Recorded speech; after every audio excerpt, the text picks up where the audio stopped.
brought to you by Silver Pumps. Top quality और consistent performance के लिए सिर्फ सिल्वर पंप्स नाम याद रखना। मध्य प्रदेश में हुई ग्लोबल इन्वेस्टर समिट के बाद मध्य प्रदेश की आर्थिक राजधानी के रूप में जाने जाने वाले इंदौर शहर में हाल ही में एमपी टेक ग्रोथ कॉन्क्लेव 2025 का आयोजन किया गया, जिसमें मुख्यमंत्री डॉक्टर मोहन यादव के अलावा मध्य प्रदेश की राजनीति से जुड़े तमाम बड़े चेहरे नजर आए। वहीं आपको बता दें कि इस कॉन्क्लेव में मध्य प्रदेश में हजारों करोड़ों का निवेश आया है, कई एमओयू साइन हुए और माना जा रहा है कि कई हजार युवकों को इस कॉन्क्लेव के बाद जो है रोजगार भी मिलेगा। क्या कुछ रहा इस कॉन्क्लेव में, आपको हम विस्तार से इस रिपोर्ट में बताएंगे।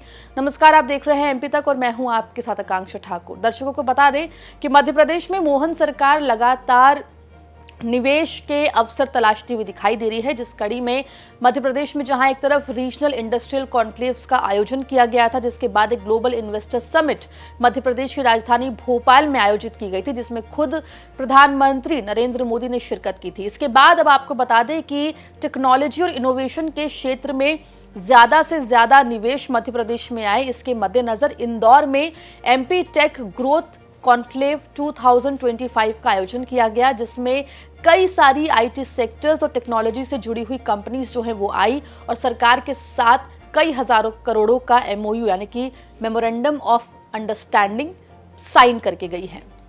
आपको बता दें कि मुख्यमंत्री डॉक्टर मोहन यादव ने सोशल मीडिया प्लेटफॉर्म एक्स पर लिखा कि मध्य प्रदेश बनेगा देश का आईटी हब। मध्य प्रदेश की फाइनेंशियल एंड कमर्शियल कैपिटल और आईटी सेक्टर में अपार संभावनाओं की भूमि इंदौर में आयोजित एमपी टेक ग्रोथ कॉन्क्लेव 2025 में पधारे टेक दिग्गजों, इंडस्ट्री लीडर्स और इन्वेस्टर्स को प्रदेश में मौजूद अवसरों से अवगत कराया गया। इतना ही नहीं, उन्होंने आगे लिखा कि लोकमाता देवी अहिल्याबाई की पावन नगरी में आयोजित आईटी सेक्टर का ये महाकुंभ रोजगार के नए अवसर के सृजन का माध्यम बनेगा, साथ ही स्टार्टअप और नवाचारों को प्रोत्साहन देगा। हमारे यहाँ परदेसीपुरा में आईटी पार्क का ये 8-10 साल से प्रस्ताव पेंडिंग था। आज एक समाचार पत्र में जरूर छपा, लेकिन वो गलत छपा है।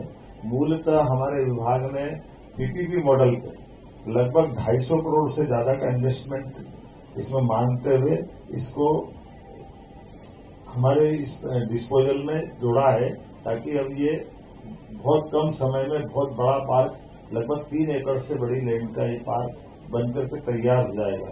इस प्रकार से जो पेंडिंग काम हमारे हैं वो भी होते जा रहे हैं और इस प्रकार से ये जो हमारे वर्तमान के फ्रेश प्रस्ताव, जैसे उदाहरण के लिए हमने अपने पिछले समय ग्लोबल इन्वेस्टर समिट या रीजनल इंडस्ट्री कॉन्क्लेव के माध्यम से भी कई जगह जो भूमि पूजन, कई जगह निर्माण कार्य आईटी पार्क के लिए भी हुए थे।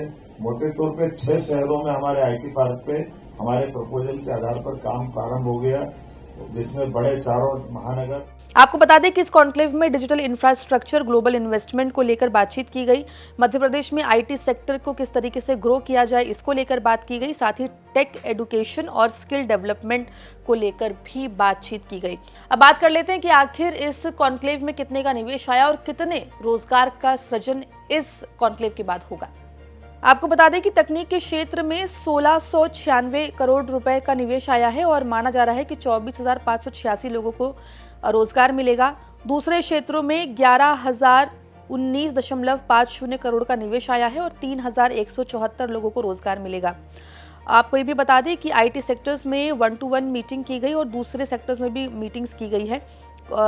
अगर हम आईटी सेक्टर्स की 1-to-1 मीटिंग की बात करें तो उसमें 5500 करोड़ रुपए का निवेश आया है, 32,000 लोगों को रोजगार मिलने की संभावना है। और जो दूसरे सेक्टर्स की 1-to-1 मीटिंग की गई है उसमें 10,500 करोड़ का निवेश आया और इसमें 18,000 लोगों को रोजगार मिलने की संभावना है। कुल अगर हम निवेश की बात करें तो 20,000 करोड़ का कुल निवेश आया है मध्य प्रदेश में और 75,000 लोगों को रोजगार इस कॉन्क्लेव के बाद मिलेगी, ऐसी संभावना है। कुल मिलाकर मध्य प्रदेश के मुख्यमंत्री डॉक्टर मोहन यादव लगातार अलग अलग कॉन्क्लेव कराकर मध्य प्रदेश में जहां एक तरफ निवेश को आकर्षित कर रहे हैं, वहीं साथ में रोजगार के नए अवसर प्रदान करने की भी कोशिश करते हुए दिखाई दे रहे हैं। रिपोर्ट पर क्या राय है, इस कॉन्क्लेव पर क्या राय है, कमेंट सेक्शन में जरूर लिख के बताएं। मध्य प्रदेश जुड़ी तमाम खबरों के लिए बने रहिए एमपी तक के साथ।